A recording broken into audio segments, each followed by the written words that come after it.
Hello.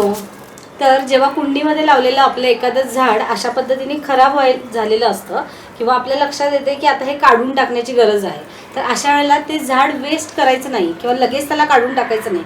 ह्या झाडामध्ये आता कसं आहे, जरी त्याची वरची बाजू पूर्ण खराब झाली असली आहे तरी तुम्ही बघू शकता की खालच्या साईडला या कडीपत्त्याच्या झाडाला नवीन फूट आलेली आहे. हे झाड परत एकदा चांगलं फुलू शकते, परत एकदा चांगलं उगवून येऊ शकते. तर अशा वेळेला आपल्याला काय करायचं असतं, तर प्रॉपर हे झाड व्यवस्थितपणे काही ठिकाणी कटिंग करून घ्यायचं. कटिंग केल्यामुळे जिथे आपण कटिंग करतो तिथून एक 2 ते 3 इंच खाली त्याला नवीन फुटवा यायला चालू होतो.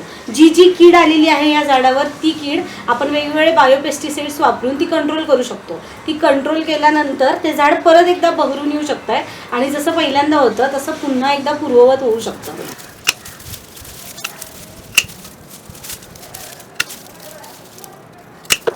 तर तुम्ही बघू शकता ह्या झाडाला आता व्यवस्थित प्रकारे जिथं जिथं गरज होती तिथं कटिंग केल्यामुळे नवीन आलेली फूट आता भरपूर दिसत आहे.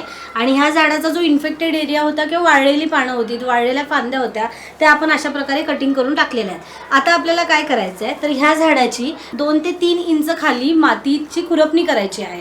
म्हणजे माती मोकळी करून घ्यायची आणि त्याच्यानंतर त्याला न्यूट्रिशनसाठी ऑर्गॅनिक फर्टिलायझर्सचा डोस द्यायचा.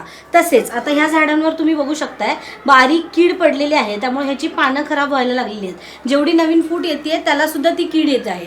ती कीड कंट्रोल करण्यासाठी आपण काय करू शकतो, बायोनिमचा वापर करायचा अल्टरनेट दिवसाला. म्हणजे बायोनिम पाण्यामध्ये मिक्स करायचं आणि त्याचा स्प्रे झाडावर त्याच्या पानांवर 1 दिवस आड असा 3 वेळेला घ्यायचा किंवा आठवड्यातून एकदा घ्यायचा. हे कन्सिस्टंटली केल्यामुळं काय होईल, एकतर ही सगळी कीड कमी होईल आणि ते झाड पूर्ववत पहिल्यासारखं होतं तसं वाढण्यास मदत होईल.